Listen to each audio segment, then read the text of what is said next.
The little girl said to the millionaire, "I don't need money. I just need a hug like your daughter."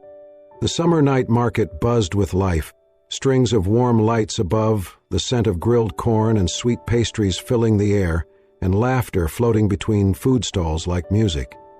Adam Carter walked among it all, perfectly out of place in his tailored navy suit and polished shoes. At 36, he was a man of precision, CEO, self-made millionaire, single, unattached to anything he could not measure. But tonight, after another exhausting business meeting nearby, he craved something simple, something soft. He stopped at a small ice cream cart, nestled between lantern-lit stands. The vendor nodded at him, already preparing a scoop of vanilla, when a small figure appeared at his side. She could not have been more than 5 years old. Hair in untamed curls, dress faded and too short at the sleeves, her sneakers mismatched. But what caught Adam wasn't her appearance, it was her eyes. Wide, bright, and focused solely on him, with no fear, no shame. Just something deeper, something ancient, almost. Adam smiled gently and crouched down to her level. "Do you need something, sweetheart?" He reached into his wallet, ready to hand her a few bills, but the girl shook her head. She didn't even glance at his wallet. Her voice came softly, steady and clear in the noise of the market. "I don't need money," she said. "I just want someone to hug me, like you hug your daughter." Adam blinked. The words hit harder than he expected. I don't have a daughter," he said quietly, caught off guard. The girl tilted her head slightly, her voice softer now. "I don't have a dad," she said. "I've never been hugged by a dad, not like other kids at school. They get hugs before class, or when they fall. I just wanted to know what that feels like." Adam felt his chest tighten. In that moment, the night market blurred around them, music faded, footsteps softened. All that remained was the quiet voice of a little girl and the ache she awakened inside him. He remembered being a boy her age, alone in the front yard of a big, empty house. His father was always away, business meetings, work trips, always too busy, never there when Adam needed him, never once waiting at the school gates, never once crouching down for a hug. He remembered wishing, just once, to be held like that. Adam said nothing. He knelt and slowly opened his arms. The little girl stepped in without hesitation, wrapping her arms around his neck. She was small, warm, and somehow weightless, but the weight in his chest grew heavier with every heartbeat. He held her tightly, not politely, not briefly, truly held her, like someone who needed it too. And he did. He closed his eyes, breathing in the faint scent of strawberries in her curls, and tried not to let the tears fall. Not here, not now. Footsteps approached from behind. "Lena?" A woman's voice called, alarmed but calm. Adam opened his eyes. The little girl didn't move. He looked up. A woman stood before him, holding 2 bottles of water, her blonde hair pulled back loosely. She wore jeans and a plain white shirt, but there was nothing plain about her face. She was striking in a quiet, weary kind of way, sharp, tired eyes that still held fire, and a mouth drawn firm not by bitterness but by resolve. She froze when she saw them, her daughter nestled in a stranger's arms. Her eyes narrowed, protective instinct rising. "Who are you?" she asked, voice steady, no panic, only steel. Adam gently loosened his embrace, letting the little girl step back. She looked up at her mother, then at him. "I'm just someone passing through," he said softly, standing to his full height. The woman's eyes held his for a long second. She didn't speak, but he could tell she was reading him, and something about what she saw made her hesitate. Her daughter looked perfectly at ease, smiling, safe. The woman, Claire, said nothing more. She just reached for her daughter's hand and gave Adam a small, slow nod. He turned back to the vendor, accepted the vanilla cone he had paid for moments earlier, and handed it down to Lena. "Vanilla," he said, "sweet like hugs." Lena's eyes lit up. "Thank you, mister." He smiled faintly, then turned and walked away, his tall frame blending into the river of strangers under yellow lights. Behind him, Claire stood silently, watching his retreating back. She didn't know who he was or why he looked so sad when he held her child, but something in the way he had held her, gently, like someone holding on to something fragile and long lost, left an imprint on her heart. Not fear, just quiet wonder. The penthouse was as quiet as always. High above the city, Adam Carter stepped out of his elevator, the doors closing behind him with a soft hiss. Floor-to-ceiling windows offered a dazzling view of Manhattan's skyline, but tonight it looked cold, remote. He loosened his tie, set down his keys, and walked toward the kitchen. The silence followed him. No laughter, no footsteps, no trace of the little girl's voice. But that voice, it had stayed. "I don't need money. I just want someone to hug me." Adam had heard a lot of things in his life. Sharp questions in boardrooms, hollow congratulations at galas, whispered promises from women who only wanted to be seen on his arm. But nothing had ever cut as deep as that. He sat down at the kitchen counter, hands folded, staring at nothing. The image of her face, her curls, her wide eyes, the way she had leaned into his chest without fear, would not fade.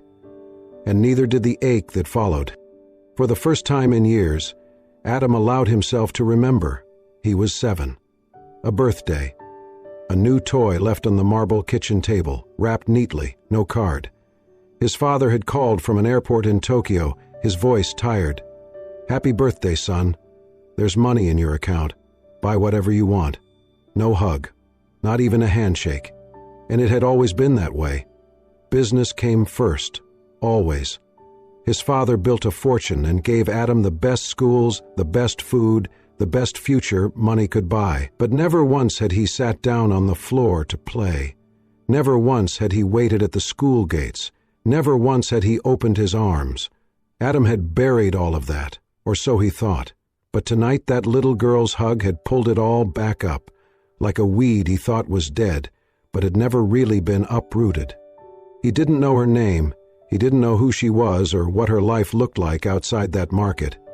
But he remembered her mother. Blonde, tired, protective.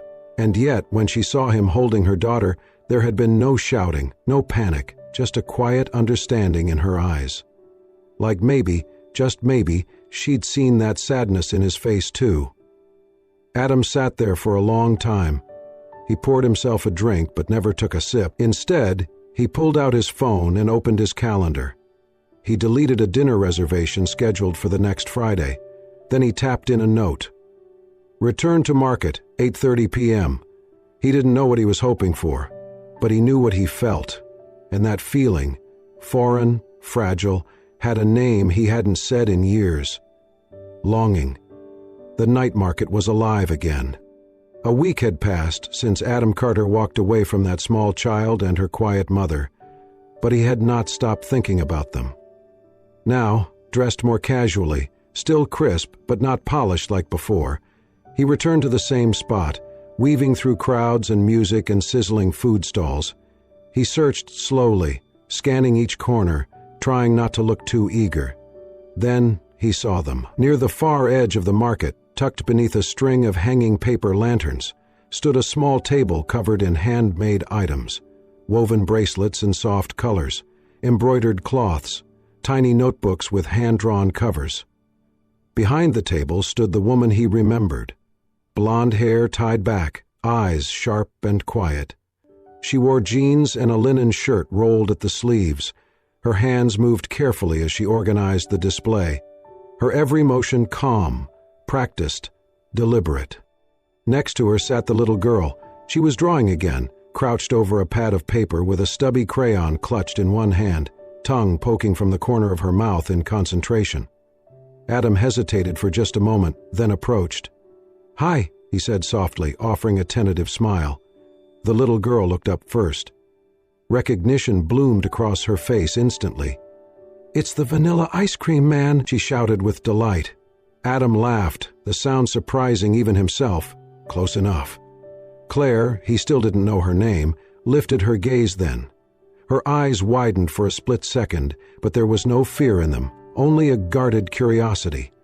Adam reached for the table and picked up one of the bracelets, sky blue with tiny silver threads. "How much for this?" he asked. Claire studied him for a moment, then said evenly, $5. He pulled out a 10 and placed it in the tin box beside her. The little girl tugged at her mother's sleeve.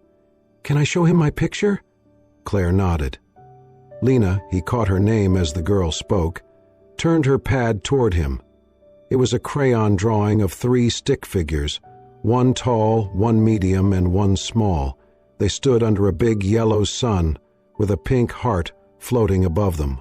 "This is me and Mommy and," she paused, grinning, "a friend." Adam looked up. Claire's expression softened, just for a moment. "I'm Adam," he said, offering his hand. "Claire," she replied, shaking it gently. "This is Lena." "We've met," he said with a small nod toward the child. Claire smiled, not quite warmly, but not coldly either. As customers drifted past, Adam lingered at the corner of her table. They talked in short, careful exchanges about the weather, the market, the bracelets. Then, more slowly, the conversation turned personal. Claire told him she used to study art. She had dreamed of becoming an illustrator for children's books. College didn't last, she said, adjusting a display of bracelets. Lena came early and alone. Adam didn't press. Her voice was calm, not bitter. She wasn't ashamed of her story, only matter of fact. "I work evenings at a diner sometimes," she added. "Other nights I sell here. It keeps us going." Adam watched her hands, strong, precise, tired. He imagined them once, sketching gentle forests, playful animals, fairy tale scenes. Now they tied knots in thread and stitched initials into handkerchiefs. "Do you ever get tired?" he asked, genuinely curious. Claire paused. Her eyes flicked toward Lena, who was now drawing another sun. Then she said, with a small smile, "As long as she keeps smiling, I don't get tired." Adam said nothing, but the words landed deep. He looked at her, not at the curve of her jaw or the way her hair caught the lantern light, but at the quiet strength she carried like a second skin. A woman who'd given up everything for a child and never once seemed to want the world's pity for it. In all the boardrooms and ballrooms of his life, Adam had never met anyone like Claire. And in the warmth of that little market, in the soft light of paper lanterns and laughter, he realized something he hadn't felt in years: respect. The real kind. Earned, not assumed. The kind that made him want to listen more than speak. He stayed a little longer that night, long enough for Lena to gift him a new drawing, a flower with a smiling sun, and for Claire to hand him a second bracelet, just because. As he left, Claire said only, "Thanks for stopping by." Adam nodded, but in his heart he knew he wasn't just stopping by. He'd be back. And next time, he wouldn't be a stranger. The weeks passed quietly, like soft pages turning in a book. Adam Carter kept returning to the night market, at first just on weekends, then a few quiet weekdays too, always to the same table with handmade crafts, always with the same intent. He came with something new each time: bags of fresh fruit, boxes of children's books, warm clothes in Lena's size, coloring pens, sometimes a hot meal wrapped in foil. He never made a show of it. He simply placed them gently beside Claire's basket or handed them to Lena with a smile. Claire never asked for any of it. She rarely even thanked him with words. But over time her eyes softened when she saw him walking through the market lights, and sometimes when he wasn't looking, she smiled. They began to share small things: street food at closing time, stories about their days, quiet jokes. Lena always sat between them, drawing, chattering about her pictures. Every week, she drew the same image in new ways: a little house with 3 people standing in front, one tall, one medium, one small, always with a big sun. "One day this will be our house," she said once, proudly. "It has 3 beds, one for Mommy, one for me, and one for the vanilla ice cream man." Adam chuckled, but Claire had looked away quickly. Her fingers tightened slightly on the edge of the table. They never called what they were doing anything. Not dating, not friendship, not charity. Just staying. One night, as they sat eating grilled corn near the curb, Adam spoke more honestly than he expected. "I never really knew what it was like to have a dad," he said. "I mean, technically I had one, but he was always in meetings, always building his empire, never once sat at the dinner table, never came to school plays, never hugged me." Claire looked up from her cup. Adam continued, his voice quieter. "You know what I remember most from elementary school? Watching other kids run into their dad's arms. I used to pretend I didn't care, but I did. I cared a lot." There was a long pause. Then Claire said softly, "I guess that makes two of us." Adam turned to her. Claire looked down at Lena, who was curled up on a blanket nearby, flipping through a picture book. "I had a mom who tried, but my dad left before I turned 10. I never saw him again." Adam nodded slowly. Their stories weren't identical, but the ache beneath them, that was the same. Two grown-ups, successful and surviving, still learning how to heal. The next Saturday, rain fell hard. Claire didn't open her stall that night. Adam waited anyway. He stood by the familiar corner, umbrella in hand, scanning the street. And then he saw them, Claire and Lena, huddled under the bus shelter, Lena's head resting on her mother's lap. Claire looked up, surprised to see him. "She's burning up," she said quickly, her voice shaking. "I tried the clinic, but they were full and—" Adam didn't wait. "Come with me," he said. "I've got a car." They rushed to the hospital, rain slamming against the windshield. Adam drove like it was his own child in the back seat. At the ER, he stayed close. Claire handled the paperwork. Adam paced the hall. Lena whimpered in her arms. Later that night, Lena was settled into a bed, an IV in her tiny arm. A nurse dimmed the lights. Claire sat on one side of the bed, exhausted. Adam sat on the other. He reached for Lena's hand and wrapped it gently in his. Then, softly, he began to speak. Not about business or weather or news, but about a princess who could turn sadness into flowers. About a knight who couldn't fight but knew how to listen. He told her a story, made up on the spot just for her. Claire watched in silence. Long past midnight, Lena finally fell asleep. Adam stayed. He didn't check his phone once, didn't glance at the clock. He just sat there, holding a child who wasn't his, but who in that moment mattered more than anyone. And Claire sat back in her chair and looked at him in a new way. This wasn't a man who pitied her. This wasn't a man playing hero. This was someone who knew what it meant to stay. The days began to blend gently into one another. By now, Adam Carter had become a part of their lives in a way that felt natural, not dramatic. There was no announcement, no shift in title or label, just a quiet, growing presence, like a warm light gradually filling a dim room. Lena had started calling him Mr. Warm. The name stuck after she said it the first time, innocently pointing at him during a picnic in the park. Because he brings warm food, and warm hugs, and he always smiles with his eyes. Adam had laughed, but Claire had gone still for a moment. She didn't correct her daughter. She didn't laugh either. She just looked at him and nodded faintly, as if to say, "It's true." They spent weekends together, never extravagant but meaningful. Adam had offered 5-star restaurants, private rooftops, luxury experiences. Claire had gently refused them all. "I'm more comfortable where the chairs are plastic and the food comes in paper boats," she'd said with a small smile. So that's what they did. They ate noodles from street stalls, shared fruit from market carts, and once sat on the curb outside a taco truck, watching the sky turn lavender as the city lights blinked awake. Lena dipped her fingers in a melted popsicle and painted stars on Adam's arm while he pretended to be shocked every time. Claire laughed more now. It was never loud, never forced, but it was there, in the soft curve of her mouth, in the lightness of her steps, in the way she stopped apologizing for things that weren't her fault. Adam noticed everything. He also noticed how he had changed. He stopped checking his phone at dinner. He no longer worked past midnight, no longer barked cold responses through email, no longer measured time in profit margins. He had started sleeping more deeply, dreaming even. There were fewer voices in his head demanding perfection, more silence, more peace. One evening they sat on a blanket near the water, sharing fried rice and egg rolls. Lena had fallen asleep, curled between them, her little fingers clutching Adam's sleeve. Claire reached into her bag, pulled out a wallet, and quietly tried to slide a folded bill toward Adam's side of the meal container. He noticed.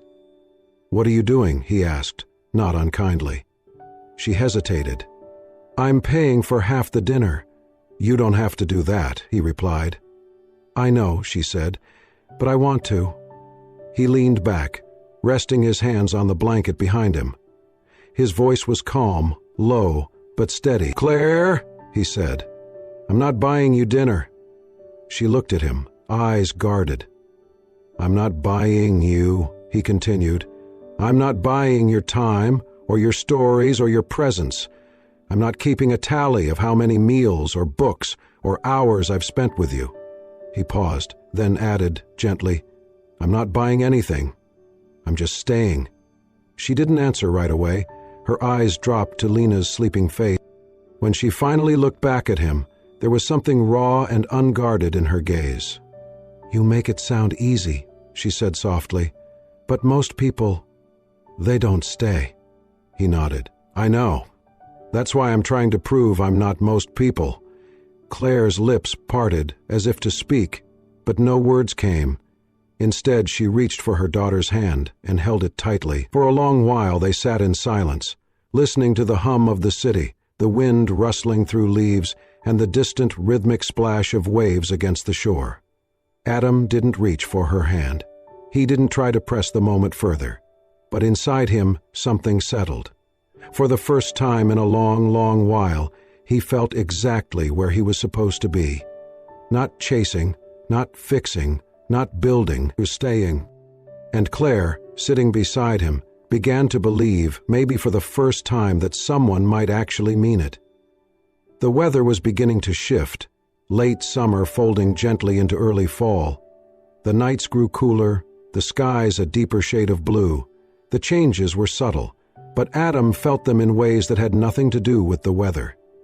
Claire had become quieter lately, not cold, not distant, but contemplative.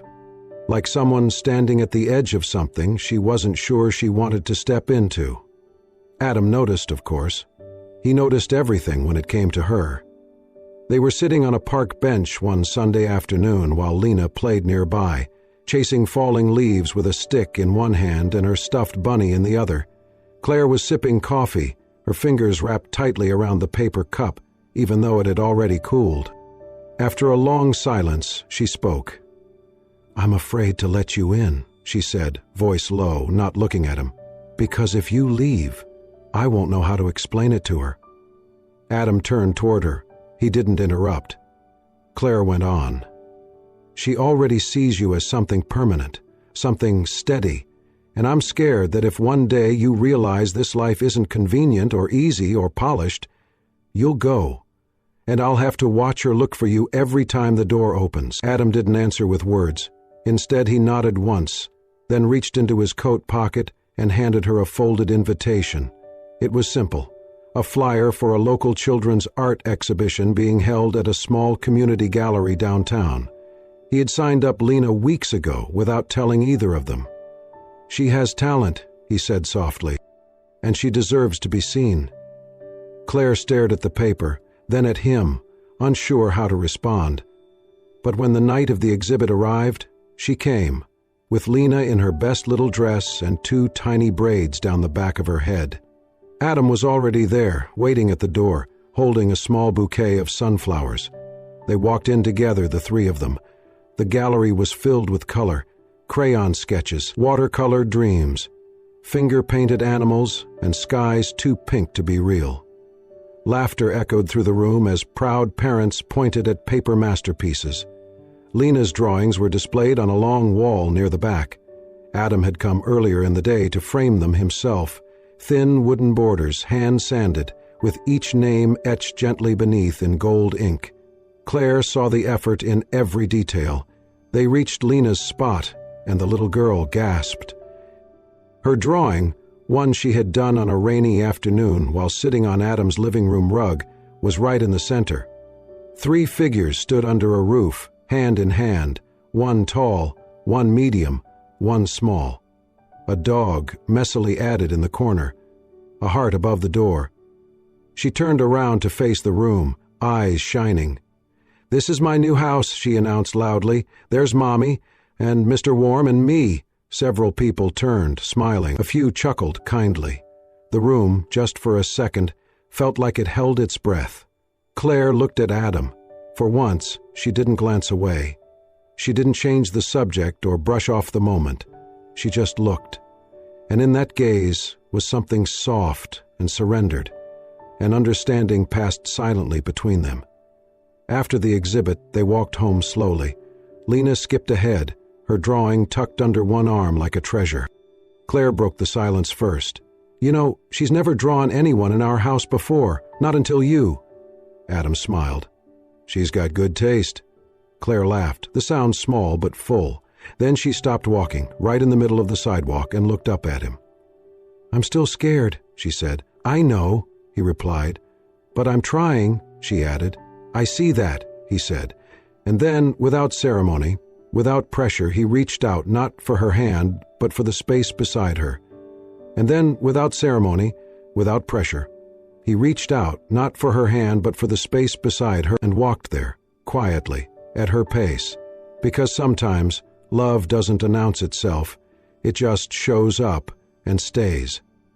Autumn deepened, painting the leaves in shades of gold and ember.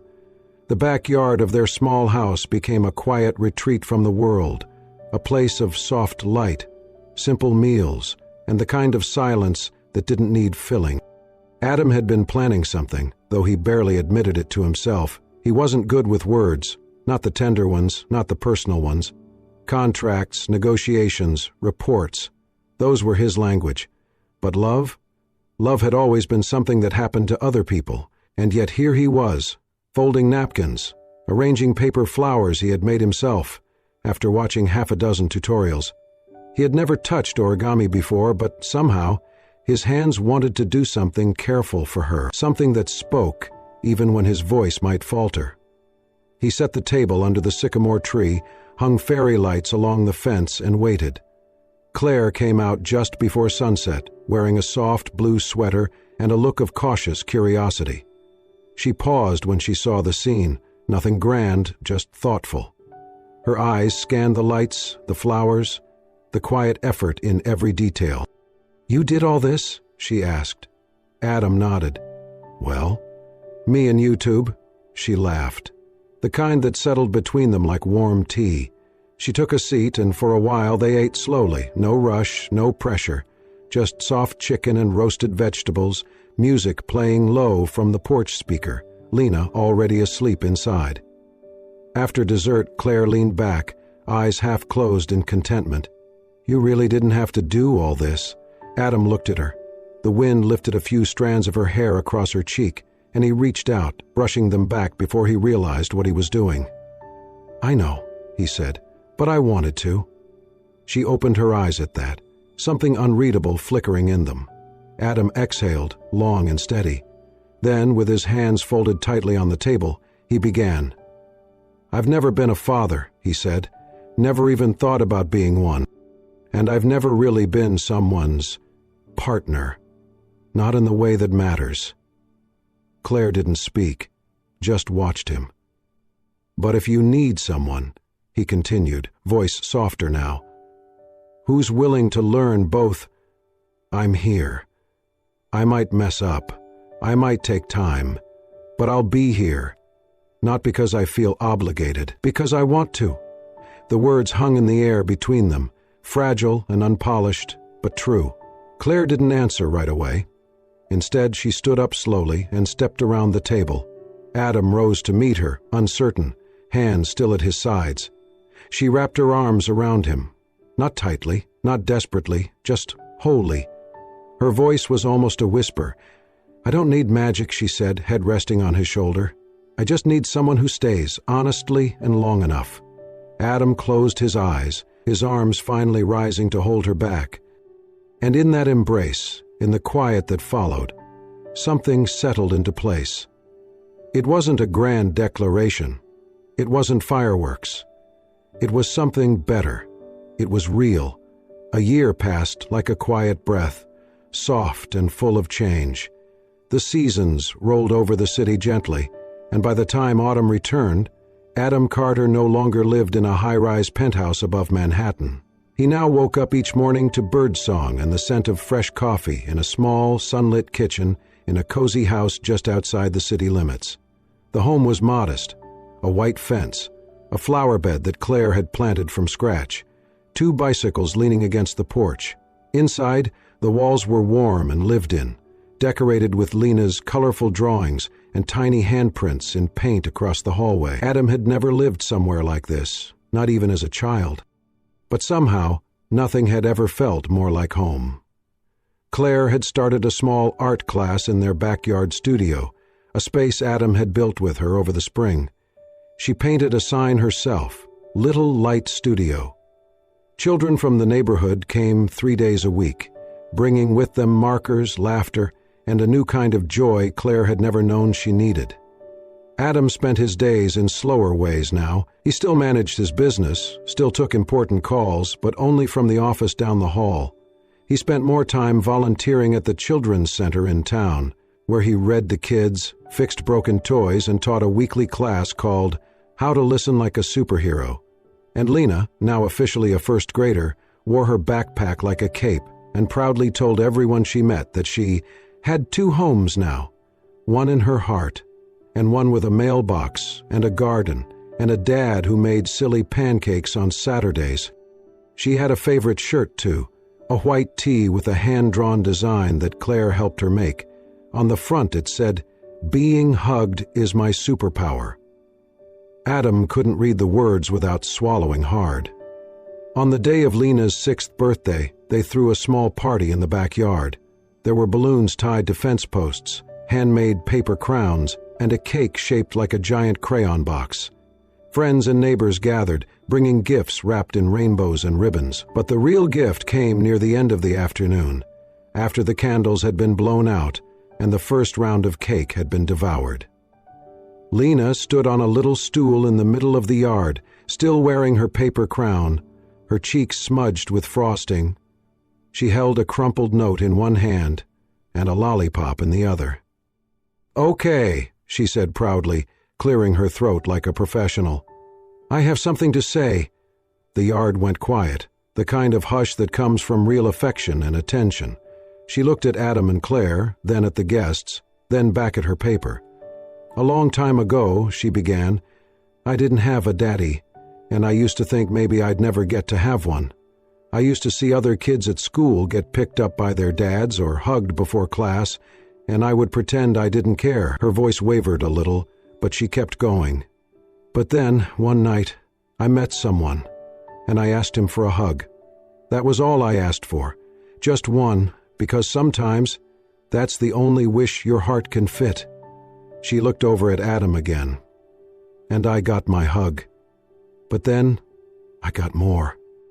I got someone who stays, someone who eats noodles on the sidewalk with me, someone who reads the same book 5 times and still laughs at the silly part." Lena took a deep breath. "So today I want to say this. I used to wish for one hug, but now I have a hug that never lets go." The crowd clapped. Some wiped away tears. Claire reached for Adam's hand, squeezing it tight, her eyes wet but shining. Adam stepped forward, lifted Lena off the stool, and hugged her close. Then, without a word, he reached for Claire, pulling her in too. 3 of them, standing in a circle of sun and confetti, in the middle of a backyard that smelled like cake and grass, and something softer than either of those: love. Adam kissed the top of Lena's head and whispered, "And I, sweetheart, I finally learned how to love. One hug at a time. Sometimes all it takes is one small voice to change the course of a guarded heart. Sometimes a single hug, given or received, can open a door to healing that no amount of success, wealth, or logic ever could. Adam thought he had everything until a little girl reminded him that real love is not something you earn, it's something you stay for. And Claire, who had spent so long being strong for two, finally learned what it felt like when someone stayed for her too. This wasn't just a story about a man and a woman, or a mother and a daughter. It was a story about choosing to stay, about showing up when it matters most, and about how a simple wish for a hug became the foundation of a forever family. If this story touched your heart, made you smile, or reminded you of the quiet power of love, you belong here. Subscribe to Wild West Love Stories